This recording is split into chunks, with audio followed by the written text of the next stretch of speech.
Welcome to Commerce Tutorial with Dr. Ronnie Jean Raju. കോൺട്രാക്റ്റിൻ്റെ എസെൻഷ്യൽസിനെ കുറിച്ചാണ് നമ്മൾ discuss ചെയ്യാൻ വേണ്ടി പോകുന്നത്. അതിലെ വളരെ ഏറ്റവും പ്രധാനപ്പെട്ടമായ ഒരു എസെൻഷ്യലായിട്ടുള്ള legality of consideration and legality of object. Contract valid ആകണമെങ്കിൽ അവിടുത്തെ കൺസിഡറേഷൻ അല്ലെങ്കിൽ അവിടുത്തെ ഒബ്ജക്റ്റ് ലീഗലായിരിക്കണം.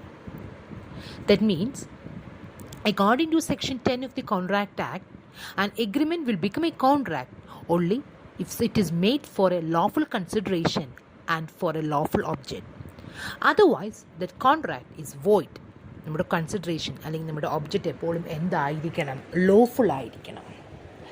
സെക്ഷൻ 20 കോൺട്രാക്ട് ആക്ടിൻ്റെ സെക്ഷൻ 23 പറയുന്നു, A consideration or an object is unlawful when it is forbidden by law.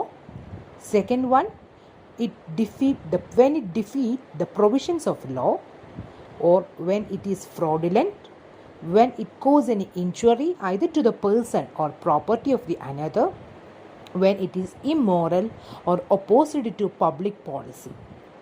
ഇങ്ങനെയെങ്കിൽ on consideration അല്ലെങ്കിൽ അവിടുത്തെ ഒബ്ജക്റ്റ് എന്ന് പറയുന്നത് എന്താകുമെന്ന് പറയുന്നു? അൺലോഫുൾ ആകും എന്ന് പറയുന്നു. The first one is forbidden by law. അതായത് when the object of consideration is forbidden by law, ചില കാര്യങ്ങൾ ഇന്ത്യൻ പീനൽ കോഡ് അല്ലെങ്കിൽ ഇന്ത്യൻ ആക്ടുകൾ പ്രകാരം ചെയ്യരുത് എന്ന് പറയുന്നു.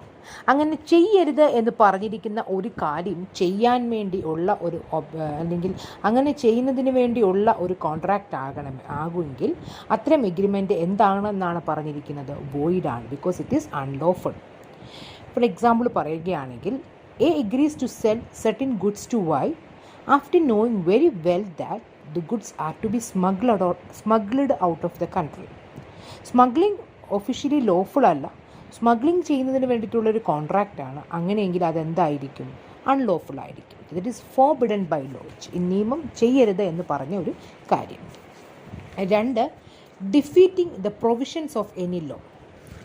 When the enforcement of a particular agreement is such nature that when it defeat the provisions of any particular law which is in force. ഇന്ത്യയിൽ നിലവിലുള്ള ഏതെങ്കിലും നിയമത്തിന് എതിരായിട്ടുള്ള ഒരു കാര്യം ചെയ്യുന്നതിന് വേണ്ടിയിട്ടുള്ള ഒരു കോൺട്രാക്റ്റ് ആണെങ്കിൽ അതെന്താണ് എന്നാണ് പറഞ്ഞിരിക്കുന്നത്? ഇന്ത്യയിൽ നിലവിലുള്ള ഏതെങ്കിലും ഒരു കാര്യം ഇന്ത്യയിൽ നിലവിലുള്ള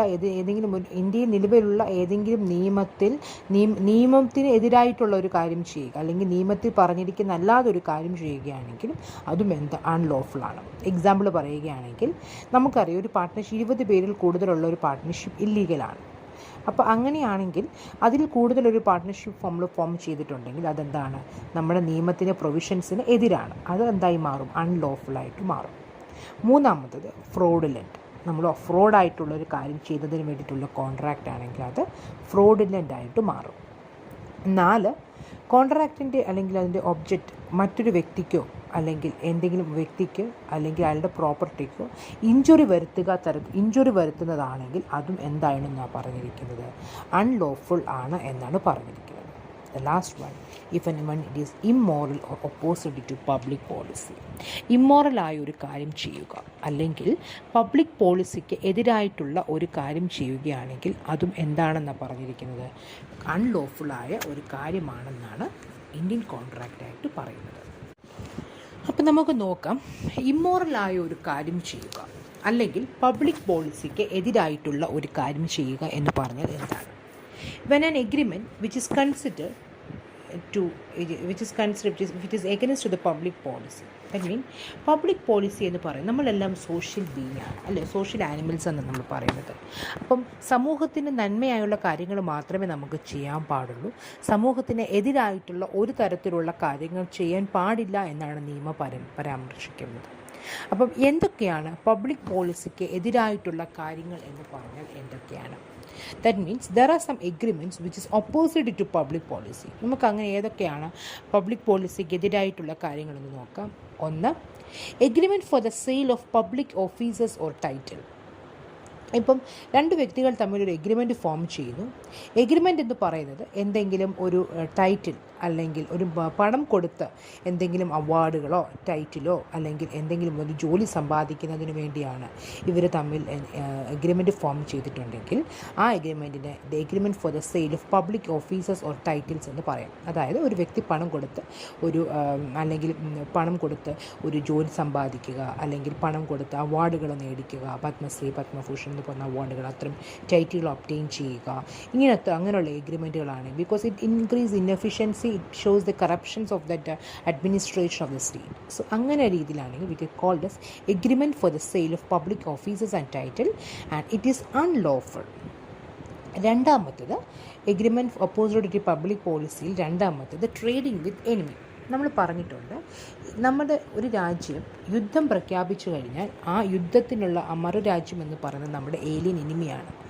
ഏലിയൻ എനിമിയുമായിട്ട് നമ്മളൊരു കോൺട്രാക്റ്റ് എൻ്റർ ചെയ്തിട്ടുണ്ടെങ്കിൽ, ഒരു എഗ്രിമെൻ്റ് ഉണ്ടെങ്കിൽ, ആ എഗ്രിമെൻ്റ് എന്തായി മാറും? അൺലോഫുള്ളായിട്ട് മാറും.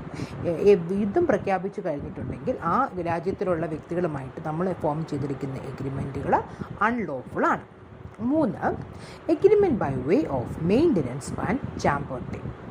മെയിൻ്റനൻസ് എന്ന് പറഞ്ഞാൽ മെയിൻ്റനൻസും ചാമ്പർട്ടി. മെയിൻ്റനൻസ് എന്ന് പറഞ്ഞാൽ it is an agreement where one party promises to help the another party in such a way that that particular party which he promises to help, the party which promises has no interest for his prosecution or defense. ഒരു വ്യക്തി മറ്റൊരു വ്യക്തിയെ സഹായിക്കാമെന്ന് പറഞ്ഞ് promise ചെയ്യുക, പണം കൊടുത്തോ മറ്റൊരു രീതിയിലോ സഹായിക്കാമെന്ന് പറഞ്ഞ് പ്രോമിസ് ചെയ്യുക. ഇനി സഹായിക്കാമെന്ന് പറഞ്ഞ വ്യക്തിക്ക് ഈ പറഞ്ഞ കാലത്ത് യാതൊരു താല്പര്യവുമില്ല, പക്ഷേ അയാൾ he promises to save the other, he promises to give some help to the another person in such a way that the third person has no interest in that particular thing. അതേസമയം ചാമ്പർട്ടി എന്ന് പറഞ്ഞാൽ അങ്ങനെയല്ല. It is N agreement between one party has promises to help the other in recovering the property and to share the proceeds of the action. ചാമ്പർട്ടി എന്ന് പറയുമ്പോൾ ഒരു വ്യക്തി മറ്റൊരു വ്യക്തിയെ സഹായിക്കാമെന്ന് പറയുന്നു, പക്ഷേ സഹായിക്കാമെന്ന് പറഞ്ഞ വ്യക്തി ആ സഹായത്തിന് കൺസിഡറേഷനായിട്ട് ആ കിട്ടുന്ന, ഇപ്പോൾ സപ്പോസ് എന്തെങ്കിലും പ്രോപ്പർട്ടിയൊക്കെ റിക്കവറി ചെയ്യുകയാണെങ്കിൽ ആ റിക്കവറി ചെയ്ത പ്രോപ്പർട്ടിയിൽ നിന്നുള്ള ഒരു ഷെയർ ഇയാൾ കൂടെ കൊടുക്കണമെന്ന് പറയും. This is called what? Champerty എന്ന് പറയുന്നത്. So the maintenance and champerty. Maintenance എന്ന് പറഞ്ഞാൽ ഒരു വ്യക്തി മറ്റൊരു വ്യക്തിയെ സഹായിക്കുന്നു, ആ സഹായിക്കുന്ന വ്യക്തിക്ക് വിഷയത്തിന് മേൽ യാതൊരു ബെനിഫിറ്റും കിട്ടുന്നില്ല, അല്ലെങ്കിൽ അയാൾക്ക് യാതൊരു ഇൻട്രസ്റ്റുമില്ല. അതേസമയം ചാമ്പർട്ടി എന്ന് പറയുന്നത് മറ്റൊരു വ്യക്തിയെ സഹായിക്കുന്നു. സോ ഫോർ എക്സാമ്പിൾ ഒരു പ്രോപ്പർട്ടി റിക്കവറൊക്കെ ചെയ്യാൻ വേണ്ടി സഹായിക്കുമ്പോൾ അതിൻ്റെ ഷെയർ ഇയാൾക്കും കൂടെ കിട്ടുകയാണ്. അതാണ് ചാമ്പർട്ടി. ഇതെന്താണെന്നാണ് പറയുന്നത്? It is against to the public policy എന്നാണ് പറയുന്നത്. നാലാമത്തത് agreement for stiffening prosecution.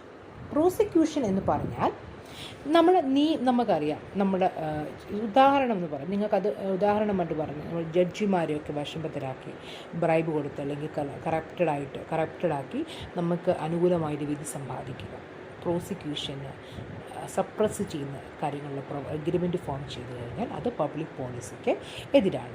Four example, the agreement for suppressing in the prosecutions are not enforceable in court of law as it is opposite to public policy. Okay, that means any person who commits a crime must be punished in a court of law.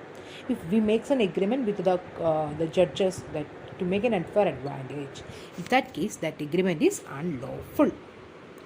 അടുത്തതായിട്ട് agreement in restraint of legal proceeding.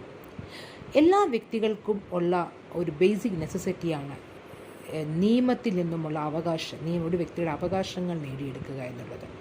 എന്തെങ്കിലും ബുദ്ധിമുട്ടുകൾ വരുമ്പോൾ കോടതിയെ സമീപിച്ച് അയാളുടെ അവകാശം നേടിയെടുക്കുക എന്നുള്ളത് ഓരോ വ്യക്തിയെ സംബന്ധിച്ചിടത്തോളം അവരുടെ അവകാശമാണ്. അത് തടയുന്നതിന് വേണ്ടി ഒരു എഗ്രിമെൻറ്റ് ഫോം ചെയ്താൽ അതെന്താണെന്ന് പറഞ്ഞത്? അൺലോഫുൾ എന്നാണ് പറയുന്നത്. If the object of an agreement is to restrain a particular individual from going to a court of law and getting relief, such agreement is void. That is agreement in restraint of legal proceedings. അടുത്തത് agreement in restraint of parental right. നമുക്കറിയാം, നമ്മുടെ parents ഒരു വ്യക്തിയുടെ parental right നിഷേധിച്ചുകൊണ്ടുള്ള agreement form ചെയ്യുകയാണെങ്കിൽ, father ഒരു natural ഗാർഡിയനാണ്. ഫാദറിൻ്റെ ആബ്സെൻസിൽ mother is a natural guardian. ഒരു വ്യക്തി അവരുടെ പേരൻ്റൽ റൈറ്റ്, ഒരു വ്യക്തിയുടെ പേരൻ്റൽ റൈറ്റ് നിഷേധിച്ചുകൊണ്ട് ഒരു എഗ്രിമെൻറ്റ് ഫോം ചെയ്തിട്ടുണ്ടെങ്കിൽ it is opposite to public policy. Because parental right എന്ന് പറയുന്നത് നമ്മുടെ റൈറ്റാണ്. ഒരു സ്ട്രേഞ്ചർക്കും ആ റൈറ്റ് നമ്മളിൽ നിന്ന് മാറ്റാൻ സാധിക്കത്തില്ല. And this right is considered by law as an important and it is a fundamental right. Normally, the father or mother is a natural custodian of a minor child. If there is an agreement by a person, or if there is an agreement by some parents to transfer the parental right to another person, it is opposed to public policy. അതുപോലെ വിവാഹം ചെയ്യാതിരിക്കുന്നതിന് വേണ്ടിയിട്ട്, വിവാഹം തടയുന്നതിന് വേണ്ടിയിട്ടുള്ളൊരു agreement form ചെയ്യുക. ഒരു വ്യക്തി വിവാഹം കഴിക്കുക എന്ന് പറയുന്നത് അയാളുടെ പേഴ്സണൽ റൈറ്റ് ആണ്. 18 വയസ്സ് പൂർത്തിയായിട്ടുണ്ട്, നമുക്ക് മേജർ ആണെങ്കിൽ നമുക്ക് വിവാഹം കഴിക്കാനുള്ള റൈറ്റ് ഉണ്ട്. We have the freedom of choice in marriage and it is guaranteed to every person who is a major. If there is an agreement whose object is to restrain a particular person from marriage, in that case the agreement is void because it is opposed to public policy. നമ്മൾ മേജറായ വ്യക്തിയാണെങ്കിൽ നമുക്ക് ഇഷ്ടമുള്ള ആരെ വേണമെങ്കിലും വിവാഹം കഴിക്കാം. അത് തടയുന്നതിന് വേണ്ടിയിട്ട് ഒരു എഗ്രിമെൻറ്റ് ഫോം ചെയ്തിട്ടുണ്ടെങ്കിൽ it is opposite to public policy. അതുപോലെ തന്നെയാണ് മാരേജ് ബ്രോക്കറേജ് എഗ്രിമെൻറ്റ്. ഇപ്പം മാരേജ് ബ്രോക്കർ റിവാർഡിന് വേണ്ടി വിവാഹം കഴിക്കുകയാണെങ്കിൽ അതിന് വേണ്ടിയിട്ടുള്ള എഗ്രിമെൻറ്റ് ഫോം ചെയ്തിട്ടുണ്ടെങ്കിൽ it is against the public policy. അതുപോലെ തന്നെ ഒരു വ്യക്തിയുടെ പേഴ്സണൽ ലിബർട്ടി, നമ്മുടെ പേഴ്സണൽ സ്വാതന്ത്ര്യം, ഒരു വ്യക്തിയുടെ സ്വാതന്ത്ര്യത്തിനെതിരെ ഒരു എഗ്രിമെൻറ്റ് ഫോം ചെയ്തിട്ടുണ്ടെങ്കിൽ it is opposite to public policy. അതുപോലെ തന്നെ നമുക്കിഷ്ടമുള്ള ജോലി ചെയ്യാം, നമുക്കിഷ്ടമുള്ള പ്രൊഫഷൻ ചെയ്യാം, നമുക്കിഷ്ടമുള്ള ട്രേഡ് ചെയ്യാം. ഇങ്ങനെ ഇത് തടസ്സപ്പെടുത്തുന്നതിന് വേണ്ടി നമ്മളൊരു കോൺട്രാക്റ്റ് ഫോം ചെയ്തിട്ടുണ്ടെങ്കിൽ it is also opposite to public policy.